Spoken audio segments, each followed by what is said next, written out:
bundle of sticks.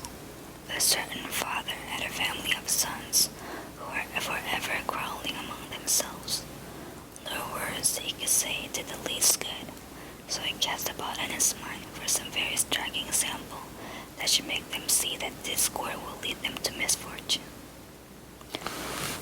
One day when the quarreling had been much more violent than usual, and each of the sons was mopping in a surly manner, he asked one of them to bring him a bundle of sticks. Then handing the bundle to each of his sons, in turn he told them to try to break it. But although each one tried his best, none was able to do so. The father then untied the bundle and gave the sticks to his sons to break one by one. This did it very easily. "My sons," said the father, "do you not see how certain it is that if you agree with each other and help each other, it will be impossible for your enemies to injure you? But if you are divided among yourselves, you will be no stronger than a single stick in the bundle. Moral: in unity is strength."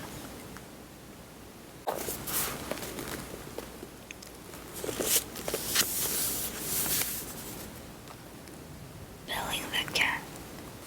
The mice once called a meeting to decide on a plan to free themselves of the enemy, the cat. At least they wished to find some way of knowing when she was coming, so they might have time to run away.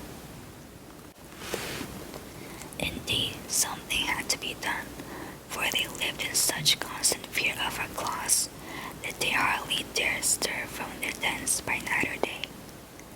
Many plans were discussed, but none of them was thought good enough. At last, a very young mouse got up and said, "I have a plan that seems very simple, but I know it will be successful. All we have to do is to hang a bell about the cat's neck. When we hear the bell ringing, we will know immediately that our enemy is coming." All the mice were much surprised that they had not thought of such a plan before. But in the midst of the rejoicing over their good fortune, an old mouse arose and said, "I will say that the plan of the young mouse is very good, but let me ask one question. Who will bell the cat?" Moral: it is one thing to say that something should be done, but quite a different matter to do it.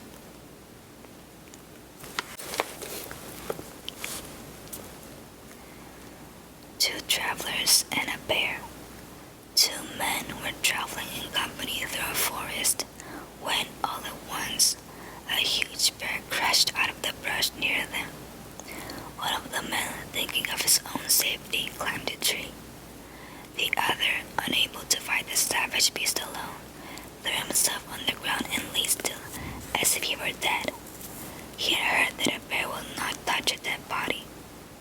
It must have been true, for the bear snuffed at the man's head a while, and then, seeming to be satisfied that he was dead, walked away. The man in the tree climbed down. "It looked just as if the bear whispered in your ear," he said. "What did it tell you?" "He said," answered the other, "that it was not at all wise to keep company with a fellow who would desert his friend in a moment of danger. Moral: misfortune is the test of true friendship."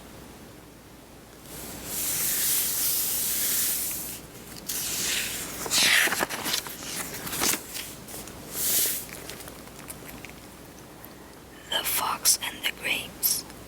A fox one day spied a beautiful bunch of ripe grapes hanging from a vine trained along the branches of a tree. The grapes seemed ready to burst with juice, and the fox's mouth watered as he gazed longingly at them. The bunch hung from a high branch, and the fox had to jump for it.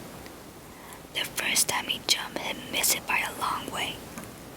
So he walked off a short distance and took a running leap at it, only to fall short once more. Again and again he tried, but in vain. Now he sat down and looked at the grapes in disgust. "What a fool I am," he said. "Here I am, wearing myself out to get a bunch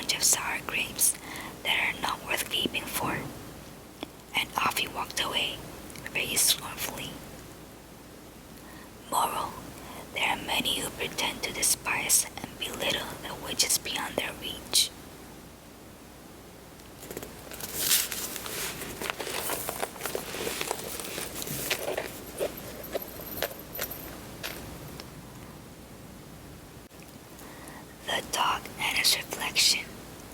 A dog to whom the butcher had thrown a bone was hurrying home with his price as fast as he could go. As he crossed the narrow footbridge, he happened to look down and saw himself reflected in the quiet water as if in a mirror. But the greedy dog thought he saw a real dog carrying a bone much bigger than his own. If he had stopped to think, he would have never known better.